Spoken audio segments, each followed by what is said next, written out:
సాంకేతిక టెక్నాలజీ ఉపయోగించి నేరస్తులను పట్టుకోవడం జరిగిందని గన్నవరం డీఎస్పీ చలసాని శ్రీనివాసరావు తెలిపారు.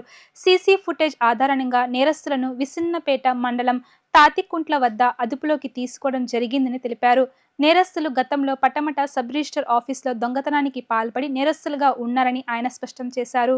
గన్నవరం సబ్ రిజిస్టర్ ఆఫీసులో దొంగతనానికి పాల్పడ్డ నేరస్తులను పోలీసులు అదుపులోకి తీసుకున్నారు. నేరస్తులు దొంగలించిన స్టాంపులను మీడియా ముందు ఉంచి గన్నవరం డీఎస్పీ చలసాని శ్రీనివాసరావు సమావేశం నిర్వహించారు.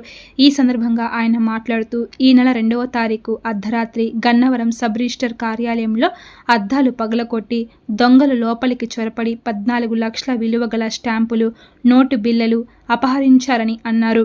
గన్నవరం సబ్ రిజిస్టర్ ఆఫీసులో పనిచేసే స్టాంప్ వెండర్ అంకినీడు పాత్ర ఉందని అనుమానించామని, విచారణ తరువాత వివరాలు వెల్లడిస్తామని అన్నారు. దొంగలించిన స్టాంపులను విజయవాడలోని విఠలరావు అనే వ్యక్తికి అమ్ముతూ ఉంటారని తెలిపారు. విజయవాడలో స్టాంప్ వెండర్ విఠలరావును అదుపులోకి తీసుకుని సుమారు 500 స్టాంపులను స్వాధీనం చేసుకోవడం జరిగిందని అన్నారు.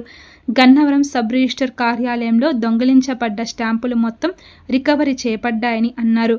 కోర్టు సమక్షంలో వాటిని అప్పచెప్తామని స్పష్టం చేశారు. ఎట్టకేలకు 9 రోజుల్లో కేసును ఛేదించిన గన్నవరం క్రైమ్ బ్రాంచ్ పోలీసులను డీఎస్పీ అభినందించారు. ఈ నెల 2వ తారీఖు రాత్రి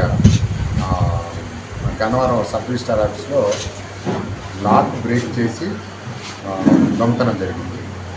లాక్ బ్రేక్ చేసి లోపలికి వెళ్ళి లోపల ఉన్న బీరువాని కూడా బద్దలు కొట్టి ఆ బీరువాలో ఉన్న స్టాంప్ పేపర్లు, 100 రూపాయల స్టాంప్ పేపర్లు, ఇతర స్టాంపులు అన్నీ కూడా సుమారు 12 లక్షలు విలువైన స్టాంప్ పేపర్స్ చోరీ కాబట్టి ఆ రోజు మనకి తెల్లవారి సబ్ రిజిస్టర్ గారు ఆఫీస్కి వచ్చిన తర్వాత చూసుకుని మనకి రిపోర్ట్ ఇవ్వడం జరిగింది. అవన్నీ కూడా లెక్క చూసుకున్నాక ఇన్ని స్టాంప్ పేపర్లు పోయినాయని చెప్పేసి మనకి ఇచ్చారు.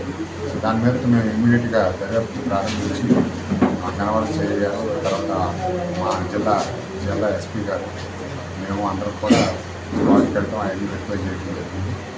అప్పుడు క్లూస్ టీమ్ కూడా తీసుకొచ్చాం. అన్ని సాంకేతిక పరిజ్ఞానాన్ని కూడా మనం వాడుకుని అసలు ఈ దొంగతనం ఎలా జరిగిందనే దాని మీద అక్కడి నుంచి ఒక టీములుగా ఏర్పాటు చేసి ఇది రకరకాల యాంగిల్స్లో మనం ఉన్నాయి. ముఖ్యంగా సీసీ ఫుటేజ్ ఆధారంగా ట్రాక్ చేసాం.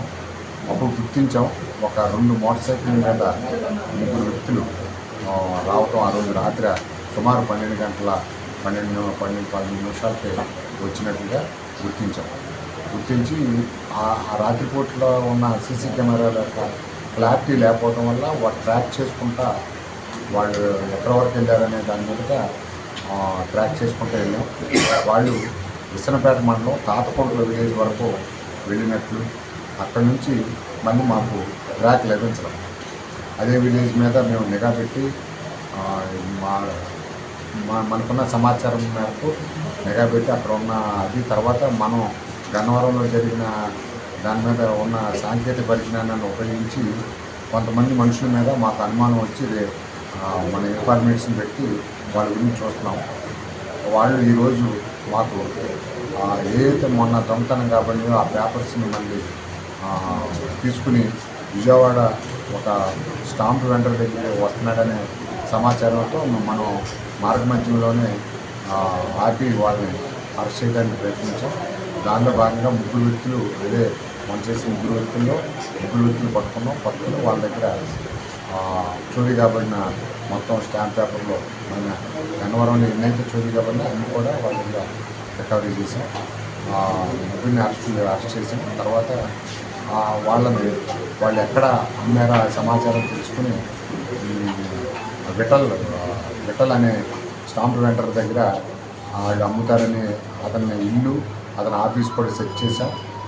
మాకు వీళ్ళ ఇంట్రాగేషన్లో తేలిన అంశం ఏంటంటే వీళ్ళు 2023 డిసెంబర్లో పడమట సబ్ రిజిస్టర్ ఆఫీస్ ఒకసారి దొంగతనానికి ప్రయత్నం చేశారు. అప్పుడైతే వీళ్ళకి ఏం దొరకలేదు.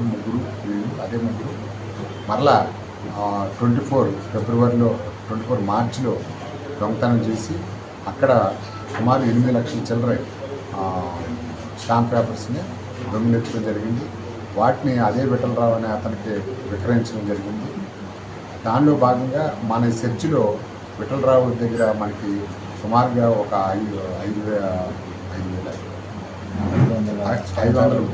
స్టాంప్ పేపర్లు కొన్ని లభించినాయి. అంటే ఆల్మోస్ట్ దాంట్లో 75% అతను అమ్మేసాడు. అప్పటికే వేరియస్ పర్పస్కి అమ్మేసాడు అతను. దాని మీద అక్కడ మిగిలిన కొన్ని పేపర్లను అక్కడ స్వాధీనం చేసుకున్నాం. పడవటలో చోరీ కాబడినటువంటి స్టాంప్ పేపర్ని కొన్ని లభించినాయి. వాటిని కూడా సీజ్ చేసాం. వాటిని కూడా మీడియట్ సమక్షంలో సీజ్ చేసి ముగ్గురిని చూపించాం. అయితే అతను ఇప్పుడు మనకి ముగ్గురులో ఒక అతను మనం పట్టుకునే క్రమంలో పరిగెట్టడం, అతను అక్కడ గట్టు తగిలి కింద పడిపోవడంతో అతనికి కాలు బెనిఫిట్తో ఇమీడియట్గా అతని స్టేషన్ తీసుకొచ్చాక హాస్పిటల్కి తీసుకెళ్ళమన్నారు. ప్రజెంట్ మన గవర్నవరం హాస్పిటల్కి పంపించాం. అతను రికవర్ అవ్వగానే వీళ్ళతో పాటు రిమాండింగ్ పెడతాం. ప్రస్తుతం అయితే వీళ్ళిద్దరినే రిమాండింగ్ పెడతాం. ఇప్పుడు దొంగిలించబడ్డ స్టాంప్ పేపర్లు అయితే ఉన్నాయో అన్నీ కరెక్ట్గా ఉన్నాయా సార్, లేకపోతే గన్నవరం సేల్ అయితే కరెక్ట్గా చేశారు? ఉన్నాయి. ఎందుకంటే మనం ఇమీడియట్గా మనం ఆ ఊరు వరకు వెళ్ళటం, మన కదలికలను కూడా వాళ్ళకి తెలుస్తూ ఉంటాయి పోలీసులు కానీ. దానివల్ల ఇంకా అప్పటికి అమ్మటానికి ప్రయత్నం చేయలేదు. అమ్మటానికి ప్రయత్నం చేయలేదు. కొంతవరకు ఈరోజు అయితే అమ్మేసేవాళ్ళు. పాత యాట్లలో మనం విఠలరావు దగ్గర కొంతవరకు మనం రికవరీ చేసాం. పడవ కేసుకు సంబంధించి పడవట్లో కూడా 2 కేసులు రిజిస్టర్ చేశారు. ఒకటి అటెంప్ట్, ఒకటి దొంగతనం. వాటిలో మనం ఒక 30% రికవరీ చేసాం. మళ్ళీ ఇవి గవర్నమెంట్కి ఎప్పుడు రికవరీ అవుతుంది సార్? మనం కోర్టు ద్వారా ఇస్తాం. వాడి కోర్టులో మెమో ఫైల్ చేసుకుంటాం.